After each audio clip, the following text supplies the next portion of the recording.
नमस्कार, मैं हूं आंचल आनंद। न्यूज रूम से मैं आपका बहुत बहुत स्वागत है। मिलने आओ, विमान भेज देता हूं। नहीं मत आओ। आओगे तो सियासत करोगे, राजनीति करोगे। बता सकते हैं ये कभी हाँ कभी ना के मोड में कंफ्यूज व्यक्ति कौन है? जी हाँ, बिल्कुल सही पकड़े हैं। हम बात कर रहे हैं जम्मू कश्मीर के गवर्नर सत्यपाल मलिक की। पहले उन्होंने बड़ी हेकड़ी झाड़ते हुए राहुल गांधी को इनवाइट कर दिया, बोल दिया विमान भेज देता हूं, आ जाओ, हालात का जायजा लेना है। तो जब Rahul Gandhi call the bluff, उन्होंने कहा कि ठीक है, हमारा विपक्ष का प्रतिनिधिमंडल आएगा, आप हमें मिलने दीजिए। वो तमाम जो लोग हैं हिरासत में हैं, बड़े बड़े नेता, 400 से ज़्यादा लोग हाउस अरेस्ट में हैं, उनसे मिलने दीजिए। तो गवर्नर ने हाथ खड़े कर दिए और ये कह दिया कि देखिए आप आओगे, सियासत करोगे। अब ऐसे में 2-3 ऑप्शंस हैं। या तो गवर्नर सत्यपाल मलिक कंफ्यूज हैं, क्लूलेस हैं, नंबर 1, जो कि कॉन्स्टिट्यूशनल पद पे बैठे हुए व्यक्ति को शोभा नहीं देता है, या फिर वो शेख ही बखार रहे थे। या फिर नंबर 3, कहीं ना कहीं अगर देखा जाए तो जो गवर्नर हैं वो क्या कुछ छिपा रहे हैं, क्या हालात डिफरेंट है, ऑल इज वेल सिर्फ कहा जा रहा है। ऐसे में नंदिता, मुझे ये बताइए, डर क्यों गए गवर्नर? अगर राहुल गांधी और विपक्ष का प्रतिनिधिमंडल वहां पर उनसे मिलने के लिए चला जाता, जम्मू कश्मीर में हालात का जायजा ले लेता। मुझे ऐसा लगता है आंचल, आगे से शुरू करते हैं, देन वील गो बैकवर्ड, कि उनका ये कहना कि वहाँ हालात ख़राब होंगे ये सच है। अगर वो जाकर वहाँ पर नेताओं से मिलते हैं, आप जानते हैं वो राजनीतिक रोटियाँ सेकेंगे। आपने फारूक अब्दुल्ला का बयान देखा, आपने महबूबा मुफ्ती का देखा, वो वहाँ पर अशांति फैलाना चाहते हैं, वो वैसे भी अलगाववाद की बात करते हैं। अगर राहुल गांधी उनसे मिलेंगे, उनका पक्ष रखेंगे, राजनीति होगी और वो यही कहेंगे कि लोग दबे कुचले हैं वहाँ पर। लेकिन मैं आपकी बात से सहमत हूँ कि वो किस तरह की राजनीति कर रहे हैं। खुद सत्यपाल मलिक, उनको इन्विटेशन देने का क्या मतलब बनता था? क्या वो सिर्फ मस्खरी कर रहे थे कि आप आइए? वो तो पहले भी क्लूलेस थे। जब उमर अब्दुल्ला और महबूबा मुफ्ती उनसे मिलने गए थे, बात करने गए थे, तो उन्होंने कहा 370-35 से हटाने का कोई मतलब ही नहीं बनता है। तो क्या उस वक्त वो झूठ बोल रहे थे या फिर उनको जानकारी नहीं थी?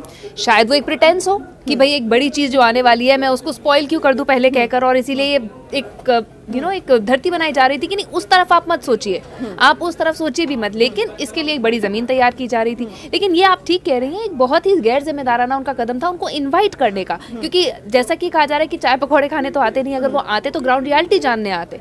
और ये भी हम जानते हैं आंचल कि जम्मू कश्मीर में चीजें नॉर्मल होने में वक्त लगेगा। अगर मैं राहुल गांधी होती और बोलती कि देखिए इंडिपेंडेंस डे है, स्वतंत्रता दिवस है, मुझे तो लाल चौक पर जाकर तिरंगा फहराना है, तो बड़ी राष्ट्रवाद की बात है, क्यों नहीं गवर्नर मुझे फहराने देते हैं? क्या समस्या है? And I agree to you when you say कि उन्होंने ये कहा कि अगर मुझे नेताओं से मिलना है तो ये शर्तें कैसी हो गई। वो वहाँ जाएंगे, ग्राउंड रियलिटी जानेंगे तो नेताओं से तो मिलेंगे ही, और हम ये भी जानते हैं कि नेताओं से बयान कैसे आएंगे। तो सत्यपाल मलिक को भी रिफ्रेन करना चाहिए इस तरह के बयान देने से, क्योंकि वो जो कहेंगे उनकी किरकिरी ही होगी।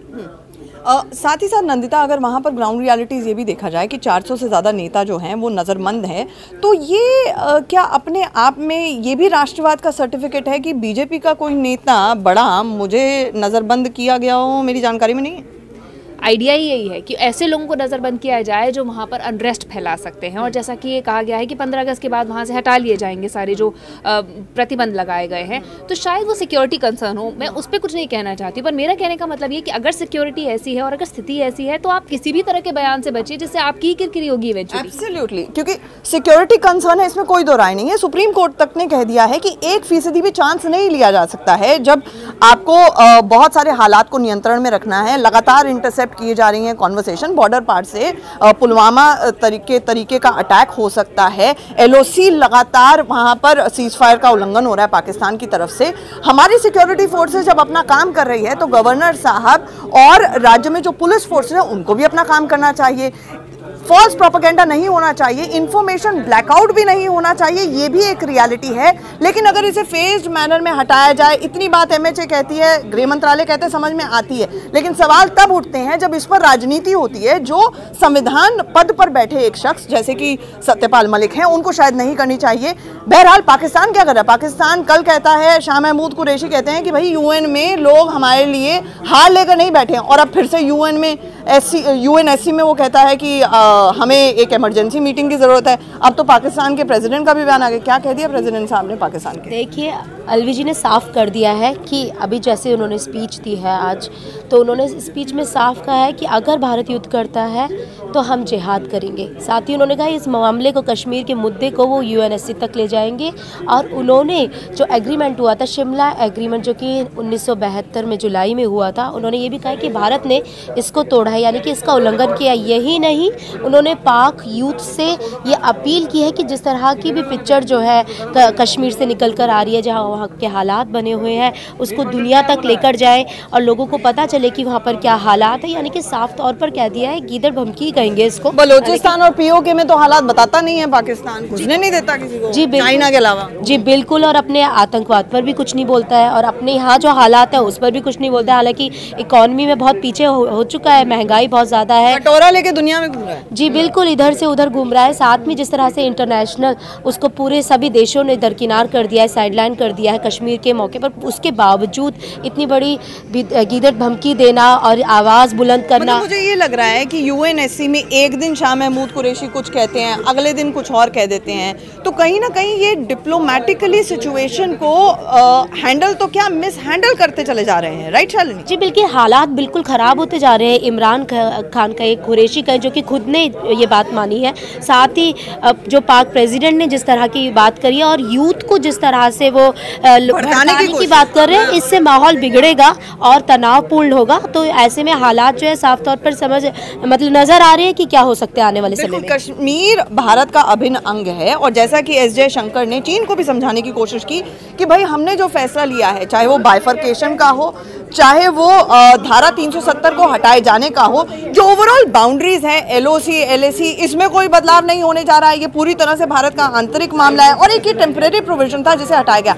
अब पाकिस्तान को क्यों मिर्ची लग रही है, अजीब सी गीदड़ भपकियां हर रोज दे रहा है और इस पर लगातार बयानात का सिलसिला, इस पर हमारी नजर रहेगी न्यूज रूम में आज सारा का सारा दिन। हम सीधा चलते हैं निकिता के पास, जो सबसे ज्यादा आज की विजुअल स्टोरीज हैं, बोलती हुई तस्वीरें कहाँ से आई निकिता? मैम एक तो आई है गुजरात से टिकटॉक की, फिर से एक नर्स का टिकटॉक वीडियो वायरल हुआ है जो उन्होंने अपने स्टाफ के साथ बनाया है। दिखाइए दिखाइए, हमें दिखाइए। वीडियो दिखाती हूँ। ये देखिए, ये इसमें ये नर्स जूही शर्मा नज़र आ रही है। ये अपने पूरे स्टाफ के साथ थोड़ा अच्छा टाइम स्पेंड करते हुए उन्होंने रिलैक्स मूड में एकदम ये टिकटॉक बनाया है।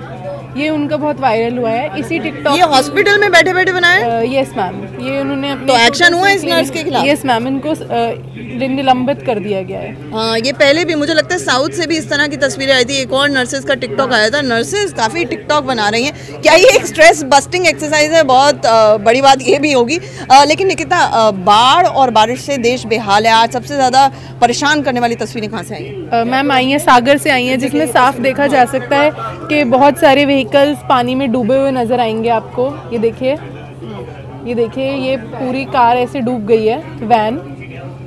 लोग उसे ही निकालने में लगे हुए, रस्सियां बांध के इसको निकालने की कोशिश कर रहे हैं। किस तरह से रेस्क्यू ऑपरेशन देश भर में चल रहे हैं, वो तस्वीरें होती हैं, दिल को छू लेती हैं कि एनडीआरएफ और सेना के जवान हैं जो लोगों की जान बचाने के लिए दिन रात कार्यरत हैं और लगातार अलर्ट पर चल रहे हैं और लोगों को जैसे तैसे रेस्क्यू कर रहे हैं। शायद यही वजह है कि बार बार दिन भर में ऐसी कई तस्वीरें आती हैं जहाँ पर जो महिलाएं हैं उन तक जब राहत सामग्री पहुँचती है तो वो जवानों के हाथ पे राखी बांध देती हैं। यही नहीं, जो बच्चे हैं वो जाकर सलाम ठोकते हैं हमारे सेना के जवानों को, हमारे एनडीआरएफ के पर्सनल को। तो कहीं ना कहीं ये तस्वीरें दिल को छू लेती है। बहरहाल हम अधिराज का रुख करते हैं। एक अच्छी तस्वीर, अच्छे दिन की तस्वीर तो नहीं है।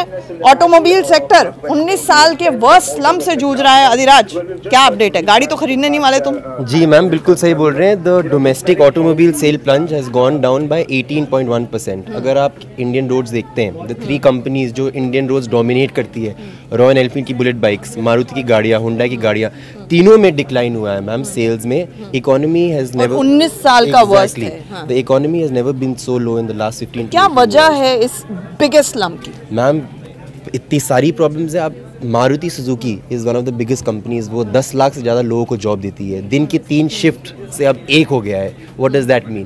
People lose their jobs, people don't know what to do. There has been so many declines in car sales. 15,000 लोगों की नौकरियां गई हैं पिछले 1 क्वार्टर में, यानी कि 3 महीने में 15,000 की नौकरियां गई हैं। Moreover there has been a decline in 3-tier vehicles also. 9.18% drop हुआ है। This is a problem. The economy is in its lowest and we have to buck up now.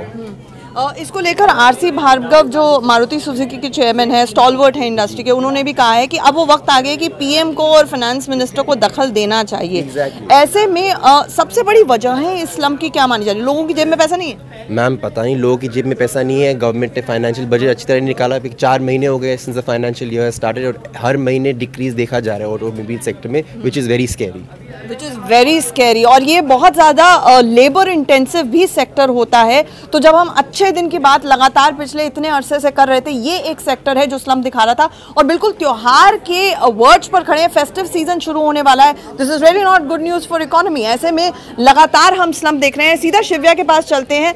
एक अच्छी बात, एक अच्छे नोट पर शिव्या के साथ अंत करेंगे, क्योंकि हमारा चंद्रयान, चलो दिलदार चलो चांद के पार चलो, कहाँ पहुँचा है चांद को शिव्या आपने? तो जैसा कि हम लोगों को पता है कि चंद्रयान जुलाई पिछले महीने लॉन्च हुआ था, तो अभी कल इनफैक्ट आज सुबह ही इनफैक्ट अर्थ के ऑर्बिट को छोड़कर वो मून की तरफ बढ़ गया है। तो फाइनली ये माना जा रहा है कि अगस्त 20 को वो मून के ऑर्बिट पे एंटर कर लेगा और जो डेट है लैंडिंग की वो है 7 सितंबर। तो चंद्रयान फाइनली 7 सितंबर को लैंड हो जाएगा। तो लगभग एक हफ्ता बचा कि वो मून के एक तरीके से, जिसे हम कहते हैं ना कि आपकी कॉलोनी में एंटर हो जाएगा, एक वैसी सी बात है। तो ऑर्बिट को में वो 20th को एंटर हो जाएगा फाइनली। और 7 तो वैसे भी लकी नंबर है। और मुझे बहुत इंटरेस्ट था कि चंद्रयान की खबर के बारे में आप बताएं, क्योंकि मंगल मिशन भी रिलीज होने वाली है और उसमें महिलाओं का बहुत योगदान है। इस बार भी महिलाओं का चंद्रयान 2 में बहुत योगदान है। हाँ बिल्कुल, इस बार भी जो टीम है जिन्होंने चंद्रयान 2 को पूरा पुश किया है, उसके पीछे विमेन का बहुत ज़्यादा रोल है और इस बारे में हम लोगों ने बहुत बड़ी कवरेज भी करी थी। तो ज़्यादातर उसमें महिलाएं थी जो काम कर रही थी और यही अपने आप में गर्व की बात है पूरे देश के लिए। पर अभी तो इंतज़ार 20 तारीख का है कि पहले वो ऑर्बिट में एंटर हो जाएगा और उसके बाद तो फिर कुछ ही दिन बचेंगे जब वो फाइनली मून में लैंड हो जाएगा। और बहुत खूबसूरत सी तस्वीरें वो भेजेंगे जो सबसे पहले आपको हम इन खबर पर दिखाएंगे भी। तो बने रहिए हमारे साथ। फिलहाल के लिए इतना ही। इन खबर चैनल को सब्सक्राइब करें और बेल आइकन दबाना ना भूलें।